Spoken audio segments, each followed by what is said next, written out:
Okay, welcome to another episode of Hiring and Empowering Solutions. Once again, my name is Molly McGrath. If you're a longtime listener, welcome back. If you are a first-time listener, welcome. And check us out at hiringandempowering.com, and you can click on the podcast tab and see some of our past podcasts. I think I'm going to cry just even introducing you. Oh my gosh, one of my most favorite human beings on the planet, Andy Horning, is with us today. Thank you for being here. Molly, I'm excited to have this conversation with you. Andy is a Hoffman. Many of you have heard me talk about the process and Hoffman Institute, and it'll be in the show notes. You can go to hoffmaninstitute.org, but you were my coach. You were my teacher. I tell this story all the time. When I walked into the process, I had stopped at FedEx and dropped off the agreements to get out of a business that was my whole identity. And I was working with a narcissistic partner that really that did destroy me. I had shingles right before the process, and I was just broken. And I was scared to death. And the week before I got on a plane to go to California, my uncle had told me about the process, and he had been telling me for a long time. And I'm like, I'm going, because I didn't know what else to do. I did not know how to. I just wanted a fast track to heal myself. And yeah. And I got there, and you were my coach. And I will never forget when we had our first small group. We walked down to the cabin to do our first. We were in groups of, I don't know how many of us were in there. Eight. Yeah. And then you sat down one-on-one after and went through my homework, which was like, oh my gosh, about 12 hours worth of work or something like that. That's no joke, about 12 hours. Yeah. And I just remember sitting there with you, and your term, just sitting down and you reflecting back to me what you saw in my application, in my homework, in my pre-work, and me just like melting, like finally there is a safe place for me to land. You know, among the millions of quotes Brene Brown has said, one of them is, never underestimate the power of being seen. And even if we're seen for our foibles and our struggles, to be actually seen, deeply seen, is pretty potent stuff, isn't it? Yeah. And you hear amazing quotes like Brene Brown and many other giants in there. But it wasn't until I went through the process that I could really feel that, receive that, and embody that. And I would love for you to kind of tell us your background, a little bit of your backstory, and how you got to what brought you to the Hoffman Institute, being a process teacher, one of the best teachers there. And then we're going to dive into our topic today, and sure. The pain of what's happening. Yeah, the other day I was asked to introduce myself, and I started with, I'm a middle child. And I quickly moved on, but I love birth order. It's really fun to play with and consider, what's the difference between an oldest and a middle and a youngest versus an only. But for me, my identity is very much formed. You're a middle child too, huh? Number 4 of 6. Wow. And I am 3 of 5. And so that was a big part of it. And then I used to be a history teacher because I was an American history major. And then I would have my students close their books and let's talk about your families. Let's talk about your parents. How are you getting along? They were 8th graders, and they were so ready to digest that. And those were my favorite moments, to sit around with 8th graders talking about life and their families and what's going on.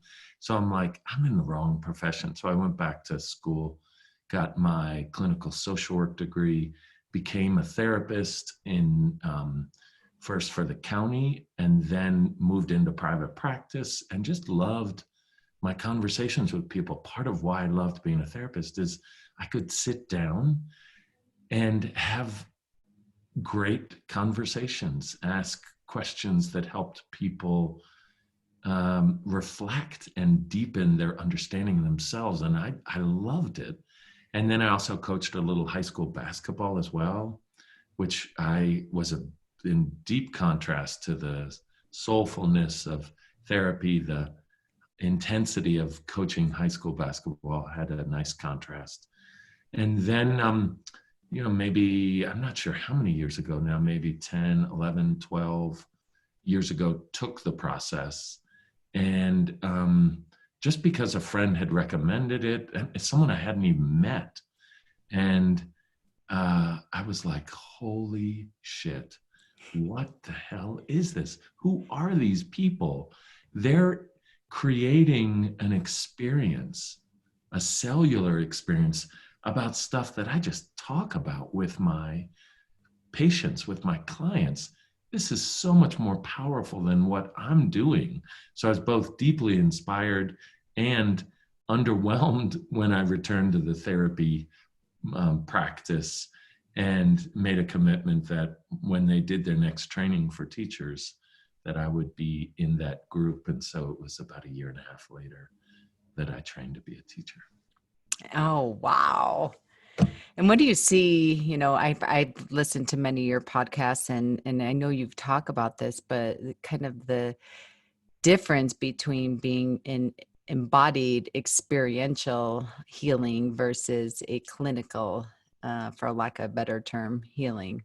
Yeah, this years ago, I'm embarrassed to admit it, but people would ask me, so what kind of therapy do you do? And I would say, in Boulder, where there are multiple unique modalities of therapy, there's so many sort of offbeat, unusual, alternative modes of therapy to connect. I would say I do talk therapy, and it was kind of a badge of honor that, look, we keep it real, we keep it sane. Like, we don't get all wavy gravy, hoovy groovy. We talk about what's really going on. And after I took the process, I became deeply aware of the wisdom of the body and the wisdom of an experience. So I can have an understanding in my intellect. And that is such a superficial awareness that if I give my body, if I give my spirit, if I give my heart an actual experience of that awareness, I have given a gift that is so much more powerful. Mm. And the process does that over and over and over again. It takes insight and says, what would this look like if this were an embodied experience? And so it builds one experience after another, whether it's using your voice or writing or closing your eyes or a guided visualization or being out in nature or engaging in joy and play. Or practicing dyad sharing. There's just so much there. And that's an example you'd use of an embodied experience in healing. Yeah. Yeah. I think so often, I know for me, I'll speak for myself. I've heard about, feel it in your body and embodied experience and things of that nature. And I really could not connect and resonate with that until I went to Hoffman, and I still struggled with it to some degree because, you feel like it's just physical using your body. And then when you hear something or you have a reaction to something versus a response, or something triggers you or old patterns come out, what have you, for me, I would always go right to my head and just ruminate and ruminate and ruminate and be stuck there. And, what you're saying is that doesn't work. Yeah, it gives the illusion that it works.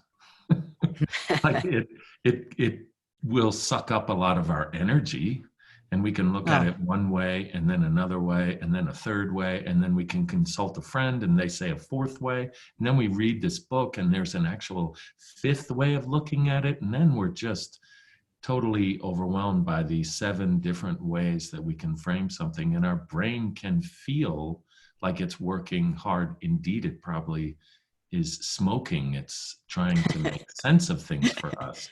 We've just forgotten these other 3 aspects, which we talk about in the process anyway, as your yeah. quadrinity. These other 3 aspects of spirit, which is this part of us that is perfect and innately good and whole. This is our deep wisdom, our inner knowing, our authenticity. And then your emotional self, which is known by your feelings. And then your body, which speaks in sensations. But part of what you said there is that when it comes to things like this, sometimes words fall short. And our intellect can say, but wait a minute, you need to make sense of it with words. And the other 3 aspects can say, not so fast, not so fast. I can Mm. trust the experience without having to find a word for it or to quantify it or to find a reason for it. Often that can short circuit or truncate the embodied experience when we try too quickly to make sense of it in our intellect. And then the intuition. So that's something I struggle with. I was listening to a podcast that you did with Aaron Weed on the Hoffman podcast, and you all had a fascinating conversation about, and I told you I have like 2 pages of notes. I listened to it walking my dog. Then I had to go home and pull out a pen and journal and listen to it again. And there was so much I missed on the first time. But you talk about how to be a guardian of your own truth. And Mm. I loved that conversation that you all had, because I think so often, speaking of the intellect and ruminating and making sense and logic of it, I know for myself, prior to the process, I did not trust myself. I would live my life by committee, so to speak. I would have those 7 different suggestions. And for me, a quote that always resonates with me is, a confused mind says no, and a confused mind does nothing. And so I would Ooh, I always like feel like that. I was paralyzed physically in my body and never even considered to bring in my intuition. Or, people would be like, well, check in with yourself, check your intuition. I'm like, I don't trust my intuition. I don't even know my own intuition. Yeah, it takes time. It's like a road that hasn't been driven down. There's sticks and branches and lots of dust in the way, and it can feel like the connection isn't strong. It's like spiritual self or intuition or authenticity. What do you have to say about this? And it can be like this speaking into a void, and we get nothing in return. And that itself can be a little scary. Like, well, I don't want to ask my authenticity, my intuition again and not get an answer. I just better stay with this thing that I do know that will give me answers, my intellect. Yeah. So let's talk about the pain of what's going on today. You're writing a book right now, right? Yeah, yeah. I hear um, lots of people learning and growing, and I want to support that. And as a white man, years ago, I was looking at this thing called privilege bingo, and it was this thing that was passed around amongst a group I'm in, and I was like, ooh, white, yeah, privilege. Oh, male, yeah, privilege. Raised Christian. I was raised Catholic, but that certainly is Christianity. That's a check. I'm cisgendered, which means that I match in my head and in my heart what my anatomy looks like. And then also I'm straight, hetero. Oh my God, I have so many privileges that for me, part of this work has to come from white men. I think too often we've looked to people of color or Black people to speak for what's happening for them, or if it's a women's issue, well, let's listen to what they have to say. But privilege is the ability to stay silent and the ease of staying on the sidelines, and that just doesn't feel good to me. We white men have perpetrated a lot of pain in our society, in our history, and it's about time that we learn to step up and show up and be accountable to that, and at the very least reflect on that, so that it's not just about helping Black people in this time, but it's also about reflecting on white men and our role in this time. What I love it. Step up, show up, accountability, and reflection. What does it look like? Like right now, sitting where you're sitting, in the middle of the soup of it all.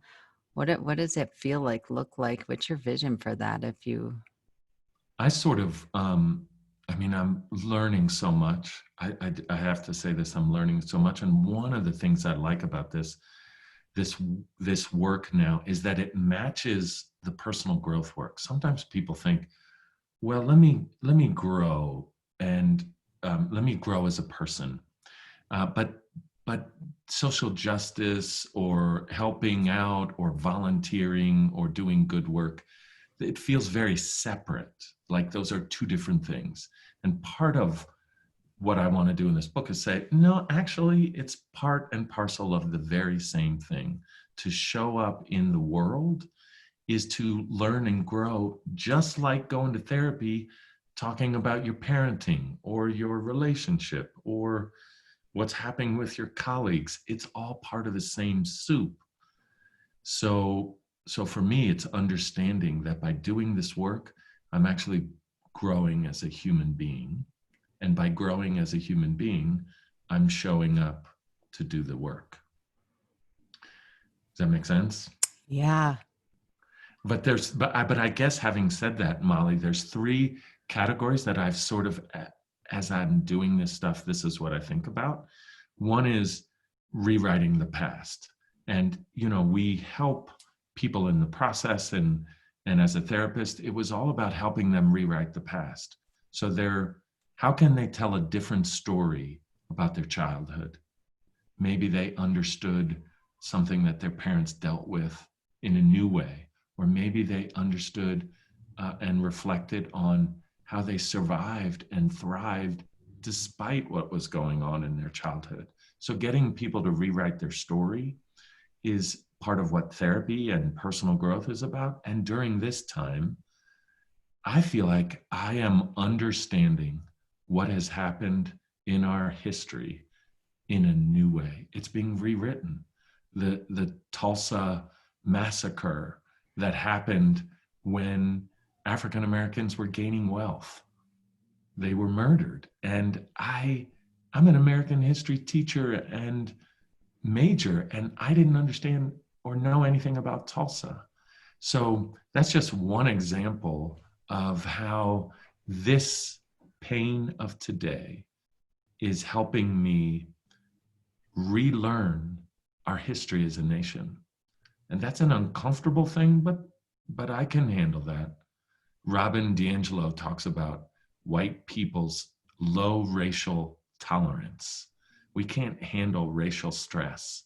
And so we engage in defensive moves that preserve our equanimity, that preserve our internal state. And so this work is really about building the muscle to handle pain. Building the muscle to handle pain. No, I oh my goodness, I wish you were standing at a podium. That was brilliant. Rewriting our stories of our past, because you're a Hoffman teacher. You've been through the process. You are you have the clinical psychology background, you have the history background. During this time, you could just keep digging in your old toolbox and just pulling out what you had. I mean, rewriting our story of our past. Well, we talk about that a lot in the process, what have you, in therapy. And you're coming at it from a different angle. You're coming at it from a different lens. And what I love about you, men in general, are conditioned not to feel pain, not to be Yeah, emotional. that's right. And and then I know you and I have talked about this. I always judge myself for being an emotional sensitive person. I always, my father would always say to me that I'm highly emotional. Mm. A common theme in our house was don't 5 girls 1 boy, and my brother got it bad, like don't cry or I'll really give you something to cry about. Yeah, I think that socialization piece that we're talking about here is powerful. And there's a kind of a double potency with whiteness and maleness that has us not feeling and instead living in our heads. We're disconnected from our bodies. But let me ask you a question. How can I, if I'm not connected to my own pain, my own feelings, how am I supposed to understand and have empathy for oppression of others, of women, of African Americans, people of color? How can I understand what it's like, put my heart in their shoes when I can't even put my heart in my own shoes? Mm. Oh, that's so good. That is so rich.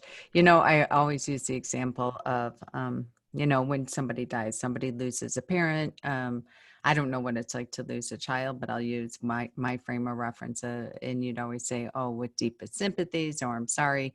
And it's almost brought up that analogy that when I lost my parents, I looked at grief completely different. My sympathy, my empathy, my compassion, my condolences for people, and I even my language and the way that I show up with them has completely transformed. And I hear that from other people will even say to me after they lose a parent, "I am so sorry that all I did was sent you a stinking sympathy card." I had no idea. And now, like when you go through that experience and then it's almost like passing the baton. It's almost like paying it forward. And sure, there's other people. I mean, thankfully, these aren't the people I surround myself with that, just, they lived a good life. They don't feel anything. They don't process anything. Wait, And so Molly, are you saying that you actually went back to people after your parents died and returned to them and said, "Hey, I'm sorry that I didn't even send a card," or "I'm sorry, I kind of blew it off"? yeah. That's fantastic Oh, to yeah. rewrite the story based on ongoing, in the moment experiences. Yeah. Yeah, oh, yeah, I didn't even very good there. So what That's does that mean by rewriting this story? Especially, right now we're in immense pain. Immense pain. What does that mean rewriting this story? And how is it different for you now in the middle of all this than it was maybe March 1st or Yeah, whenever? that is a great question. I think about, I've asked this question like, when the pandemic started, where was my head and my heart around Black people and poor people? Where was it? And I remember reading and understanding that African Americans were being hit harder as a result of COVID-19. And in that time, I understood the term weathering, so that the stress of racism actually diminishes the immune system. And that's a term called weathering over Mm. time for African Americans in particular. So that was an insight. And then all of this happened based on Breonna Taylor and George Floyd, the murders. And so it is interesting to think, why, why am I waking up now in a way that I wasn't awake earlier? And where was I earlier? So that's a part of rewriting the past. Do I need things to come in at a level 10 that I'm not hearing at a level 3 or 4, or maybe now it's a level 15 on a scale of 1 to 10, and I wasn't hearing it at a level 10. So I think about those things. But one of the things that's coming to me now is so many people come to therapy and create change because they want symptom relief. Mm. I feel bad. I don't want to feel bad. I'm going through a divorce. I want to feel better. Or, I'm in a work thing that's not doing well. I want to feel better. And so the symptom pain causes them to seek help.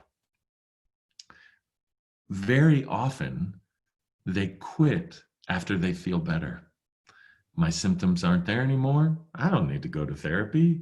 Or I did the process. I feel better. I don't need to grow anymore. And I think part of the challenge for people is to continue to reflect and learn and grow and to push their growth edge. Right now, we have daily stimulus and triggers to help push our growth edges. In the process, if you remember, we said, never waste a good trigger. Yeah. And so this is a good trigger of what's happening. And we're certainly not wasting it. But if the news cycle and when the news cycle moves to something else, where will the allies be? Where will the white people be? Where will the men be using their voice? Will they move on to something else? Will they feel better now that it's not in their face all the time? I don't want to be one of those guys. I don't want us to be that nation that moves on from this, because then change stops. And so I guess part of the question is, how can you keep holding pain as a supporter of change, as an instigator of change? So in that sense, the title of this podcast, the pain that we're in, let's hope on some level that we keep holding that pain, because that can act as a beautiful stimulus to help us continue to grow and change. Oh, that I love that. I keep hearing from people, when this is all over, when we go back to normal, when this is over, when this is over. And I love that, of holding the pain. It's a greatest teacher. It is a greatest catalyst for change versus trying to stuff it down like a beach ball that keeps popping up and popping up. That's right. As you were talking, I'm like, wow. I remember during Katrina, and I was pregnant, very, very, very pregnant. I had my daughter like maybe 5 days later, and just laying on the couch, sobbing and sobbing and sobbing. And my mother took the remote away from me and hid it, turned the TV off. She's like, no more, no more. You can't watch any more of this. And I've never, and when my son was born, when I was pregnant with him, it was 9/11. Wow. And, I will never forget how my heart, my spirit, all of that felt. And then now this is happening. And I don't know. I don't know. It's like, are these defining moments, when it goes away, when it stops being glued to the TV of the drama of it, and the bantering that goes back and forth. But when this is all over, it's only just begun. That's right. That's right. People like, our system is broken. It's like, no, actually it was built this way. And so it's some hard grappling that white people have to do. Like, I created a system that was rigged for me to succeed and for Black people not to. So part of the challenge for people is that we're so wrapped up in our identity. So as I see the world, it is mirrored back to me who I am as a white male over and over and over again. So part of the reason we're not supporting change is because in order to do that, I've got to actually change the perception of myself. I've got to undo, if you remember from the process, I am not my patterns. Mm. It's a beautiful moment in the week when people realize, holy shit, I'm not those things I thought I was. I'm not my persona. I'm not my ego.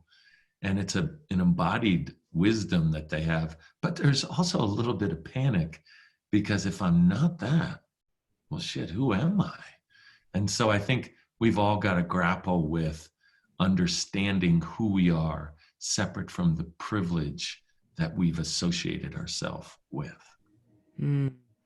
As you said that if I'm not that, then who am I?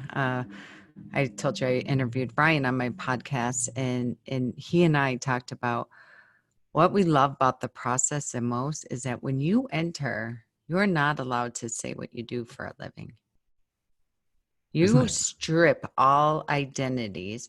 And it's fascinating because the first couple of days when people talk, there's 40 of us in the room, you spend 90% of your energy trying to guess who they are, what they do. By day 2, day 3, that's like you just see this human standing there. You just see the pain, you see the trauma, you see, Or the joy and the happiness. yeah, yeah, all of it. And you see yourself.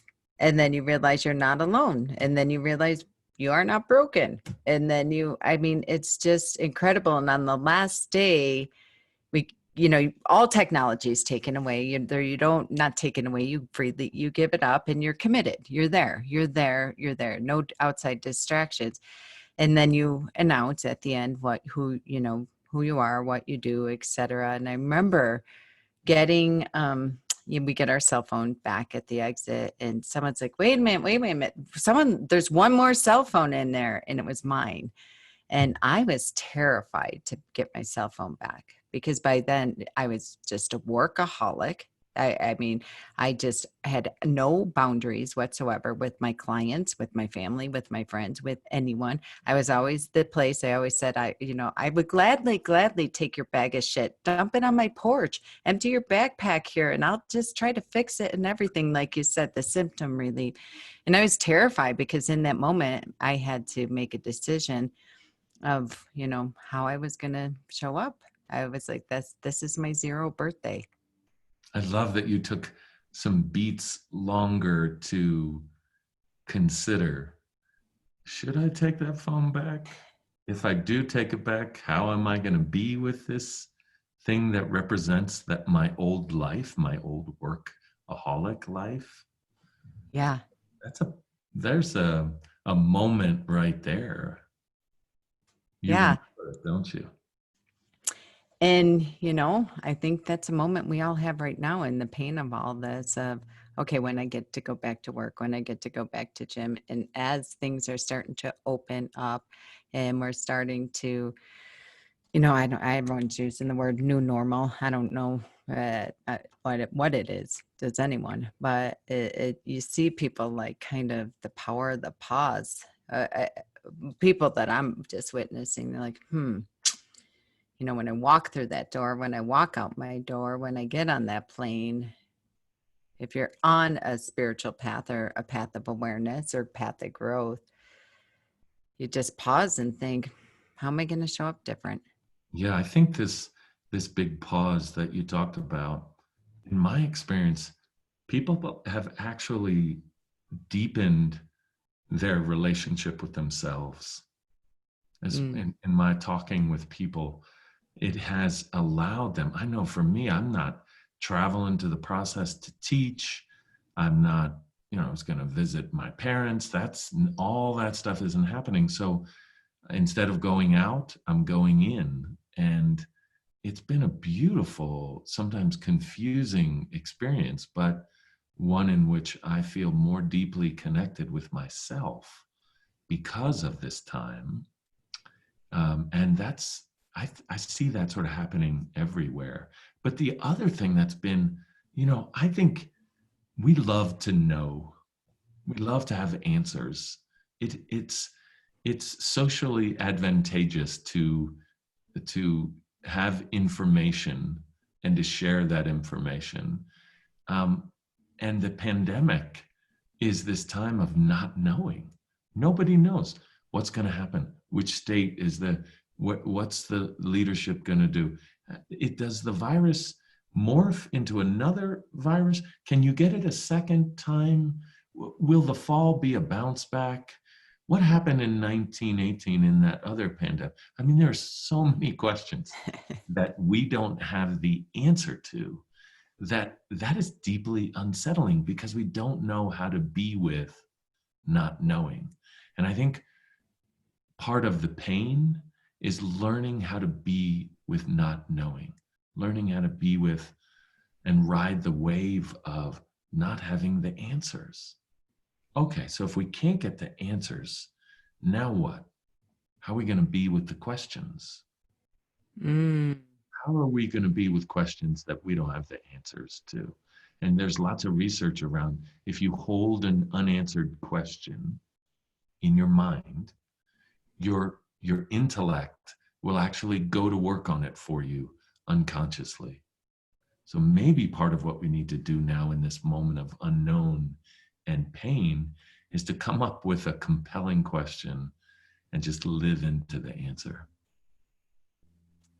Wow. That is great. That's going to be in the book. Good thing we're Hallelujah. recording.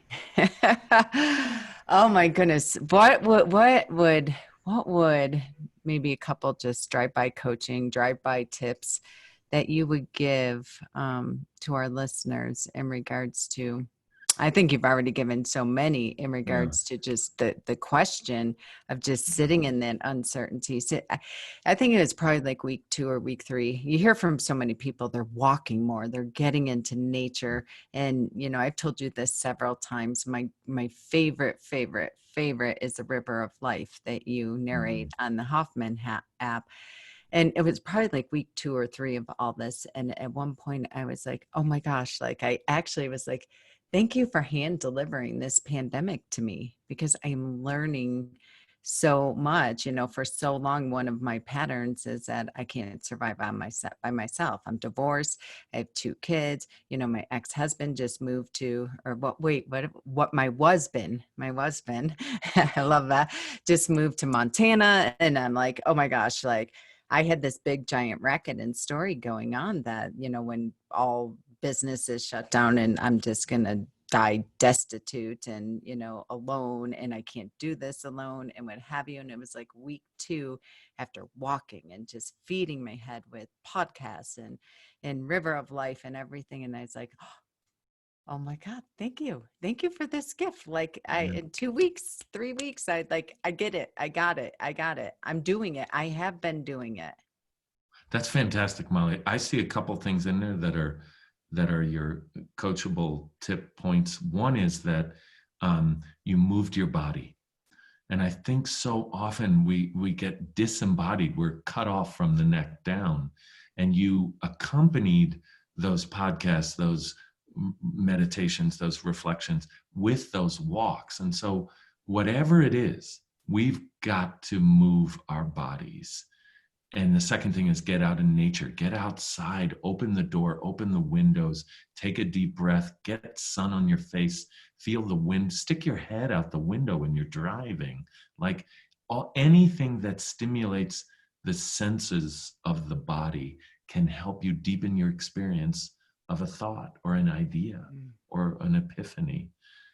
Disembodied epiphanies don't mean shit. And so that's one good thing you did. Are we allowed to cuss on the podcast? Oh, yeah. There's a big E on the podcast. Okay, good.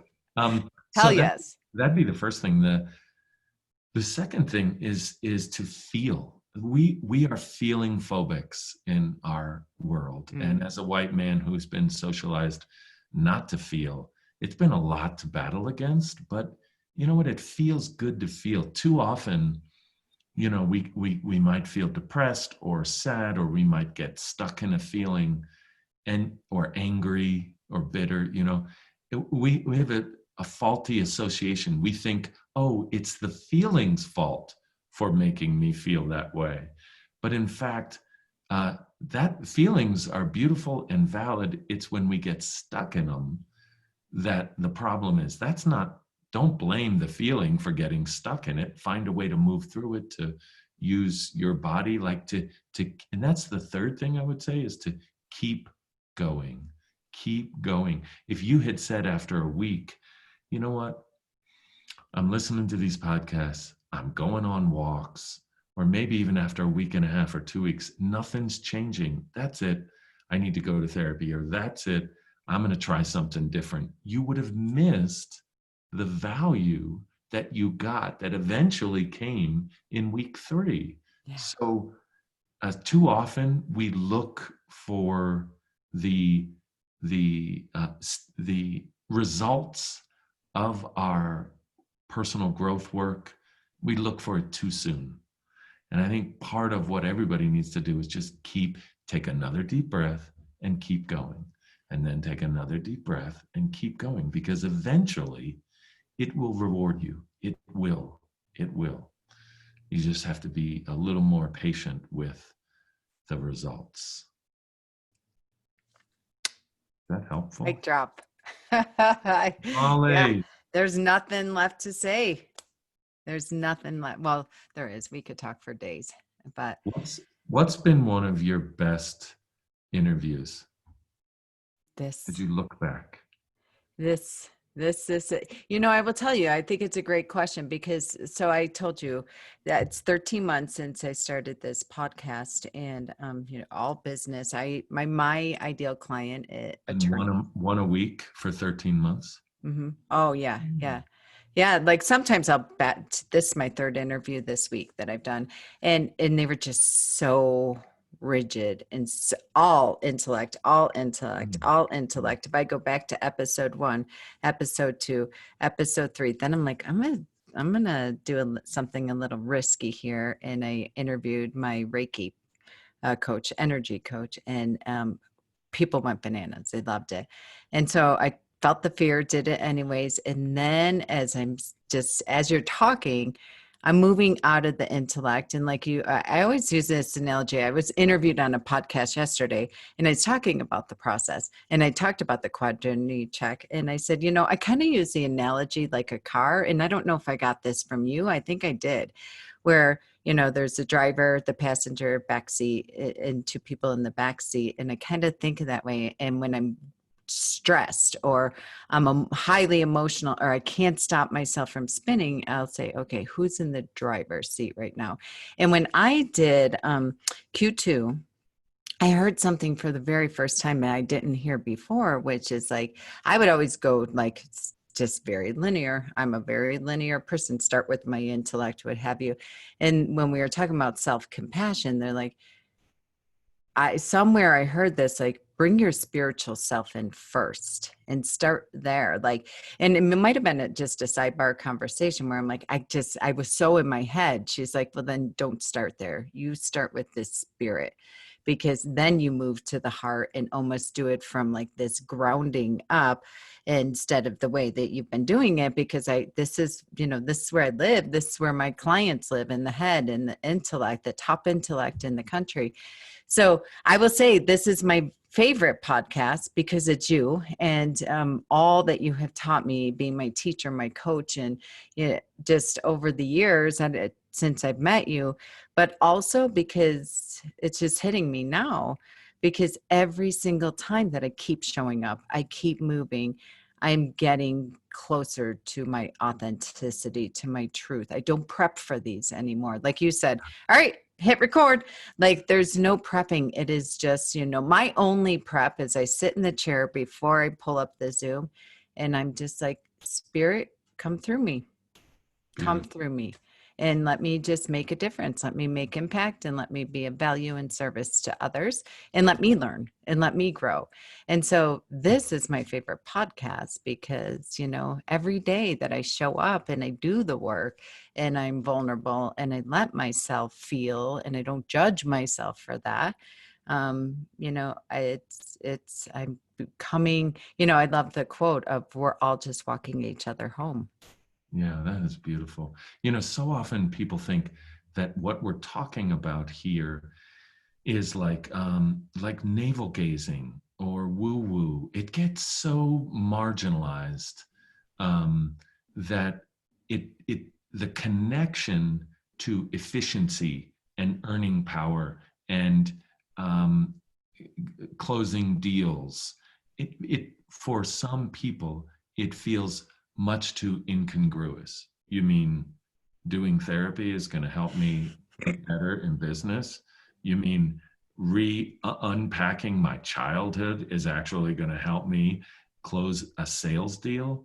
Well, actually, yes. It's not a direct line, but if you hang in there long enough, remember the be, do, have Yep. versus do versus have, Have, do, do, be. be. Yeah. And Yep. so for people listening, that is just to go to the being first. And then from that place, do. And then you will have the deal, the house, the relationship, the car, the job, all of it will come to you. But it first has to be embodied in you. And that can be confusing people. People want clarity. They want black and white. They want what I know. And to wade into this confusing, rich muck can sometimes not work. Yes. Yep. Yep. Yep. All right. Someone popped in here. He's removed them. You know what? As you were just saying that, I have to share this story with you really quick. When you're talking about this compartmentalizing, you mean going to therapy or going to the process is going to help me close $1 million deal, or it's going to help me find the love of my life, or whatever it is. Right after the process, I was in a business meeting on Zoom like this and with a national organization that we wanted to work with, right? And the question was, well, tell me what you've done for personal growth or healing. What do you think about healing? Like these really specific questions that were pretty Hoffman-esque. And I said, well, I talked about landmark education. I talked about my blah, blah, blah. And I went through this thing called the Hoffman process. He's like, wait a minute. We've been on the call for 30 minutes right now and you've gone through the process. I'm like, oh yeah, I've gone through Q2. And I'm like, I'm thinking, oh, sweet, I land this deal. And he said, you know what? You're full of shit. He said, because if you really went through the process and you really are a Hoffman grad and you really embody and believe that, the way you're showing up to me right now is that you live your life in compartments. And it's absolutely right. I fucking I showed up all business and I was like, I hid everything. Had that person done the process? Yes. Yep. Oh my God. His wife, all of his employees. He's like, you need to give yourself a good think on how you're showing up because you are hiding all of the process and you are showing up all business. I got off the phone. I'm like, who the fuck does he think I was? And then I went for a walk and I'm like, what a gift. What a gift. Yeah, that's humbling. Well, yeah, I mean, going for a walk is the way in which you metabolized that feedback. Yeah. But if I would have sat at my desk and tried to muscle through and get through, like it wouldn't have, and I would have been stuck in my story in righteousness about that. But yeah. So the compartmentalize of what you say.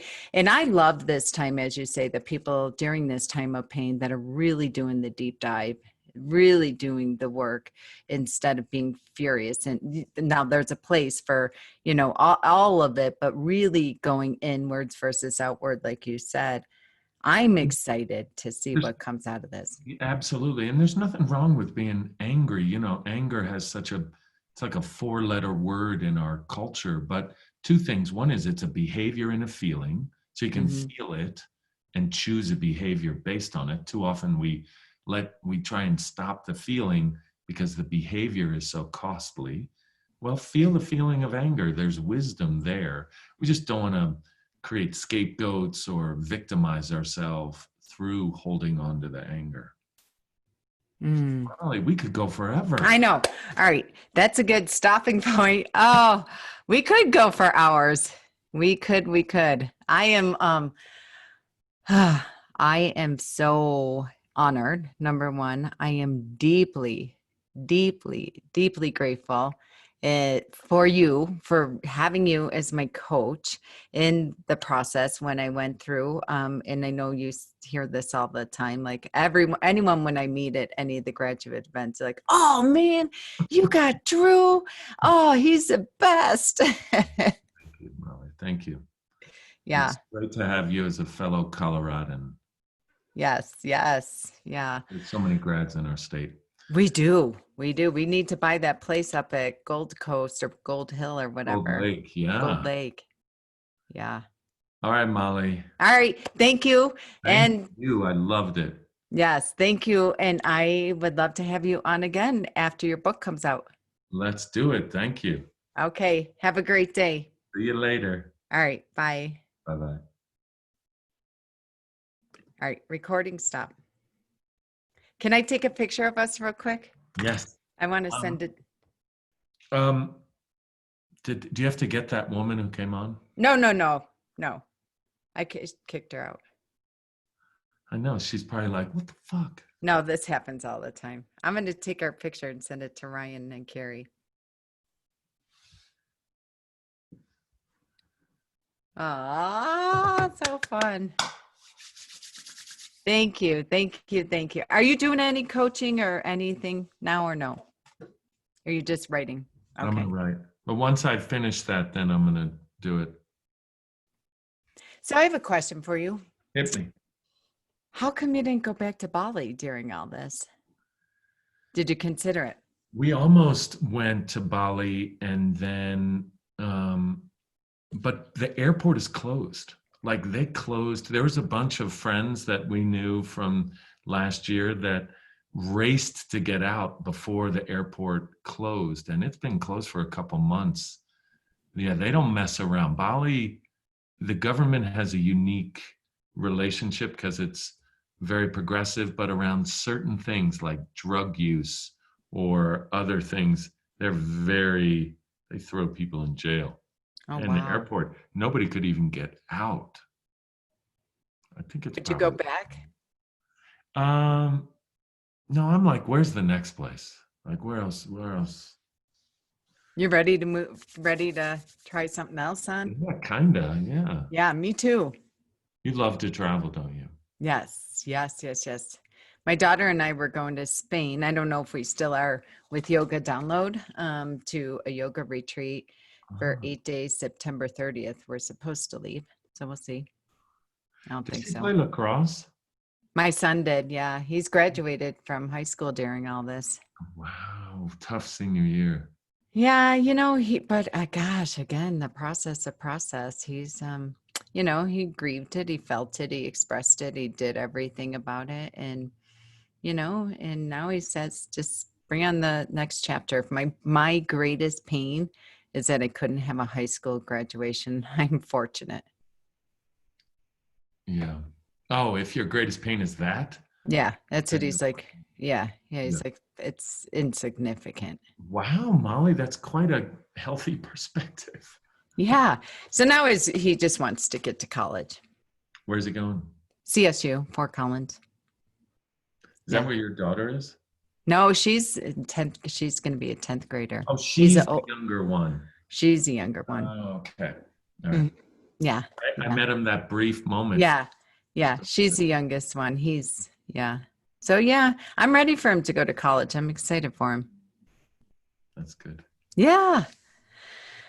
All right. Well, we need a Q2. Have one at your house.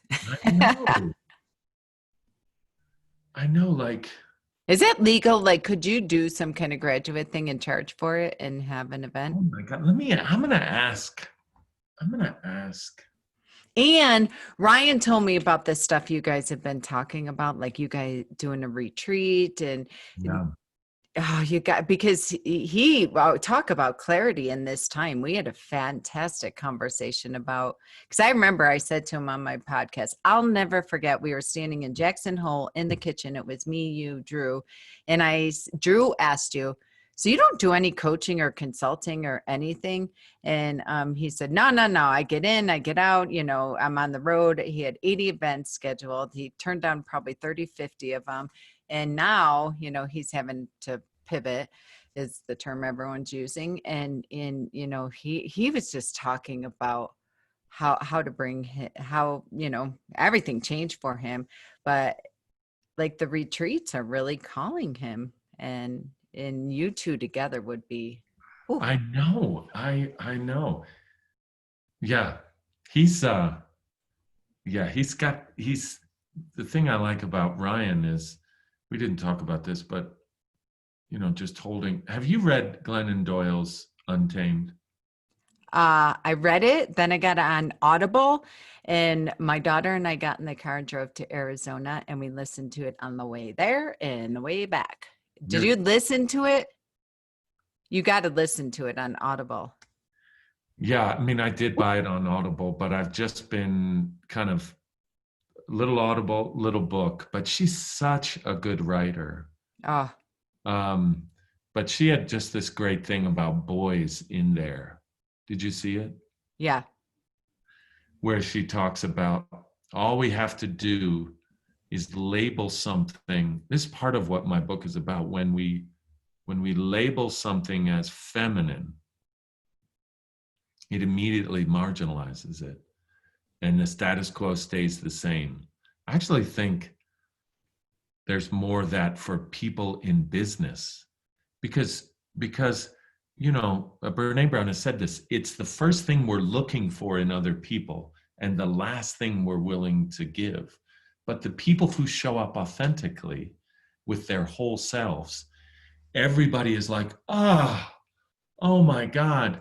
But we don't want to reveal that. We don't want to. So, I mean, do you have because that could be, but we don't even know we're craving it. A lot of people don't. We just sense some resonance. Yes. Yeah. Oh, and Brene Brown's podcast that she launched since this pandemic is excellent as well. Yeah, she has great guests. But let's keep talking. Let's talk again, Molly. Okay. Yeah. Thank you. This was so amazing. Was it? Well, let me know. Let me know when it comes out. I will definitely. Yeah. I give it to my podcast girl. She does the show notes, and then my social media person does a nice write-up. Oh my God. Yeah. All right. Love you, Molly. All right. Love you. Have a great day. Bye. Bye.